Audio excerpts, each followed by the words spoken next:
লাবড়া হলো সব তরকারি ভালো করে মিলেমিশে যাবে, কিন্তু প্রত্যেকটা সবজিকে যেন আইডেন্টিফাই করা যায়। এবারে 4 বার্নারে গ্যাস স্টোভ হয়ে যাওয়াতে খুব সুবিধা হয়েছে আমার রান্না করতে। জানি কোজাগরি লক্ষ্মী পুজো অনেকদিন আগেই পেরিয়ে গেছে, কিন্তু আমার শরীরটা ভালো ছিল না তো, তাই ব্লগটা দিতে একটু দেরি হলো। হ্যালো, কেমন আছো সবাই? মনীষা নতুন ব্লগে স্বাগত জানাই। ঠান্ডা লেগে গলাটার এমন অবস্থা হয়েছে, ভয়েস ওভার করতেই পারছি না। এখনো কথা বলতে বেশ অসুবিধা হচ্ছে জানো তো, কিন্তু এবার ব্লগটা না দিলে অনেক দেরি হয়ে যাবে। এত ভালো করে বাড়িতে কোজাগরি লক্ষ্মী পুজো করলাম, আর সেই ব্লগটা তোমাদের সাথে শেয়ার না করতে পারলে ভালো লাগবে বলো? তো যাই হোক, চলো আর দেরি না করে ঝটপট ব্লগটা শুরু করি।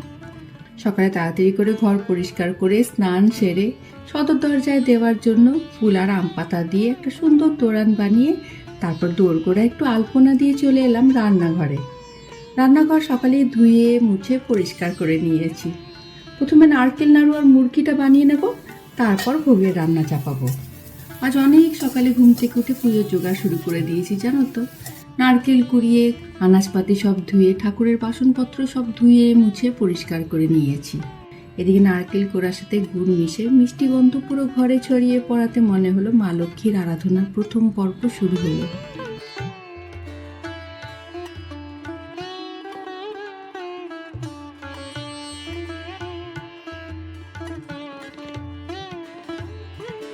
পুরো ঘেমে গেছি দেখো, এখন প্রচন্ড গরম জানো তো, এত গরম পড়েছে না কি বলবো। চলো এবার মুরগিটা বানাই।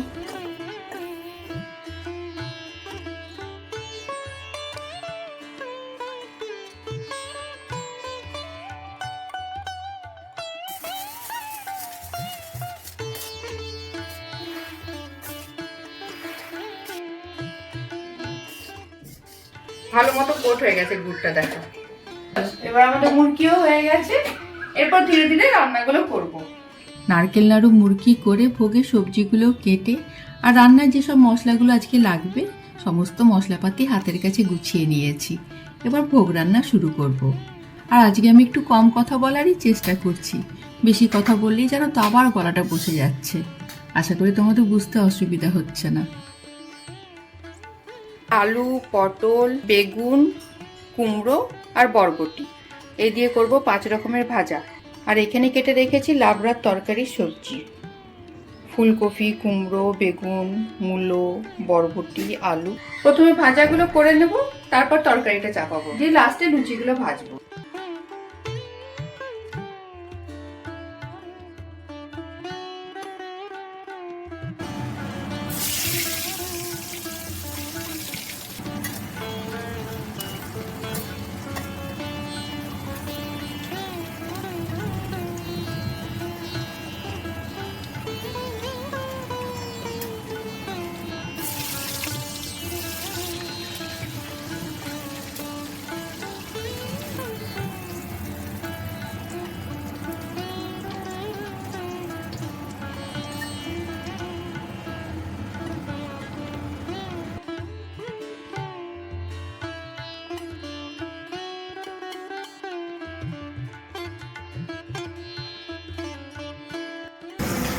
চিমনিটা বন্ধ করি না, শোনা যাবে না। বলছি বাইরে তো গুরুম গারুম করছে, এই নামলো বলে। খুব জোর, মানে কালো নেমেও গেছে অলরেডি। ঝিরঝির পড়ছে না, তবে বৃষ্টিটা খুব জোরে হবে মনে হচ্ছে।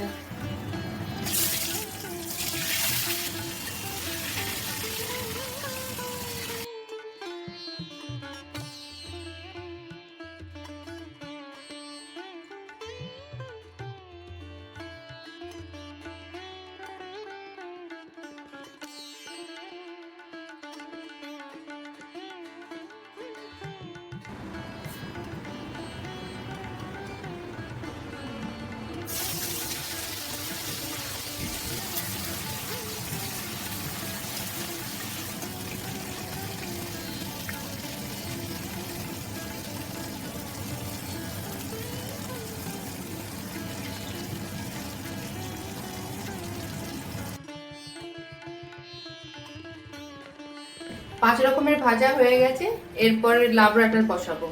তার জন্য আগে ফুলকপিগুলো ভেজে নেবো। এখনকার ফুলকপি তো একটু ভালো করে ভেজে নিতে হয়।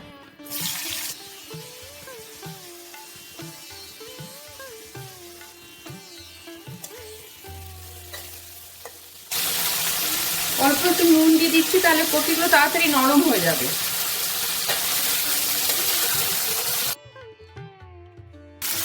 এই কপি অল্প ভাজা হয়ে গেছে, এবার এগুলোকে তুলে রাখবো, এর থেকে বেশি ভাজবো না। এরপর যখন সব আনাজের সঙ্গে কষাবো তখন তো ভাজা হয়েই যাবে। এখন যদি বেশি ভেজে দিই তখন আবার কপিগুলো গলে যাবে। একদম অল্প একটু ভাজলাম। কপির মতো বেগুনগুলো একটু ভেজে নেব, বেশি ভাজবো না। তো কপি যেরকম ভেজেছি অল্প, সেরকমই হাই ফ্লেমে বেগুনগুলো একটু ভেজে নিলেই হবে।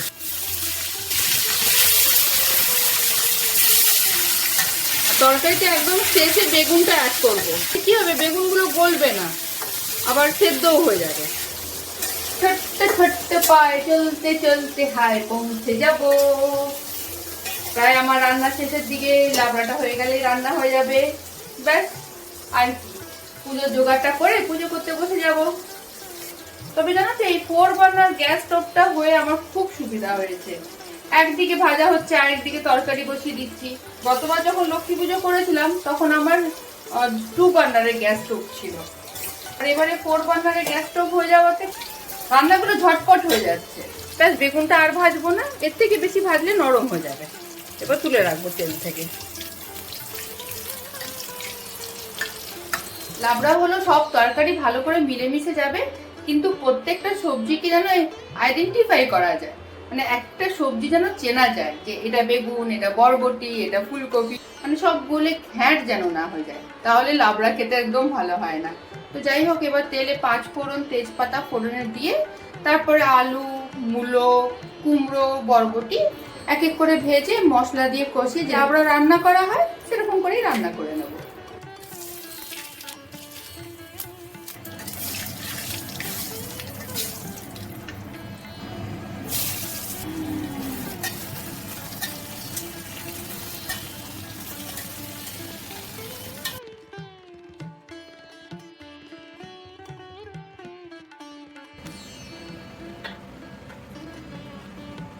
লাবড়া সব সবজিগুলো ভালো করে কষিয়ে নিয়েছি। এরপর অল্প গরম জল দিয়ে গ্যাসের আঁচটা কমিয়ে দেব। যেহেতু সবজিগুলো আগের থেকে ভালো করে ভেজে নিয়েছি, তাই সেদ্ধ হতে বেশি সময় লাগবে না।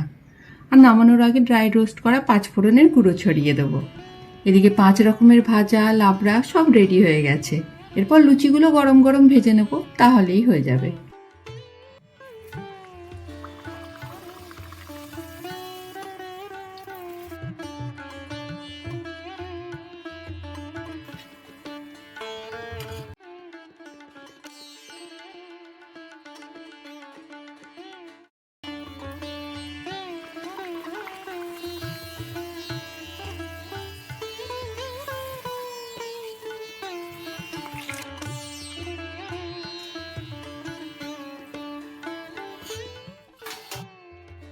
সাড়ে 3টের মধ্যে আমার সব রান্না কমপ্লিট হয়ে গেছে। এরপর তৈরি হয়ে পুজোতে বসবো। অন্ধকার লাগছে না ঘরটা? বাইরে বৃষ্টি পড়ছে না, আজকে মেঘলা ওয়েদার হয়ে আছে।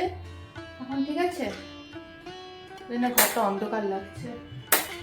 লাইটগুলো জ্বেলে দিলে ঠিক হবে। দূর, কোথাকার কি লাইটের সুইচই খুঁজে পাচ্ছি না। এরপর তৈরি হয়ে পুজোতে বসবো। আর এখন দেখো, বৃষ্টি বন্ধ হয়ে আবার রোদও উঠে গেল। এখন ওয়েদারের না কোনো মাথা মুন্ডু নেই। আর কিছুক্ষণের মধ্যেই সন্ধে নেমে আসবে, তাই একখানা পরিষ্কার শাড়ি পরে চলে এলাম পুজোর জোগাড় করতে। ঠাকুরের জামার রংটা এবার আমার খুব পছন্দ হয়েছে, একদম মিষ্টি রানী পিঙ্ক কালারের। মা লক্ষ্মীকে নতুন কাপড় পরিয়ে ফুলের মালা দিয়ে সুন্দর করে সাজিয়ে আসনে বসিয়ে ধানের ছড়া, শিউলি ফুল, পদ্ম ফুল দিয়ে তারপর ঘট পেতে মা লক্ষ্মীর সামনে নারকেল নাড়ু, তিলের নাড়ু, খইয়ের মোয়া, মুরকি, ফল, মিষ্টি, ভোগ সমস্ত ভালো করে গুছিয়ে রেখে ধূপ আর প্রদীপ জ্বেলে শুরু করলাম কোজাগরী লক্ষ্মী পুজো।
এই জাস্ট আমার পুজো শেষ হলো, ঠাকুরকে ভোগ নিবেদন করে এসেছি। সেই কাল রাত্রেবেলায় আমি লাস্ট জল খেয়েছি।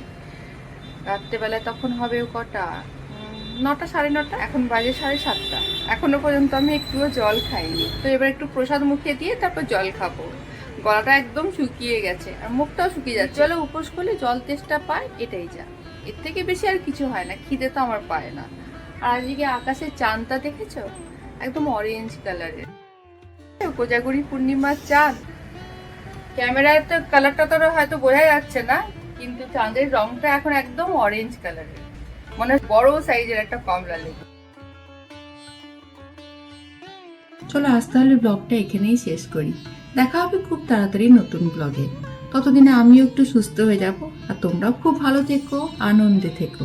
টাটা।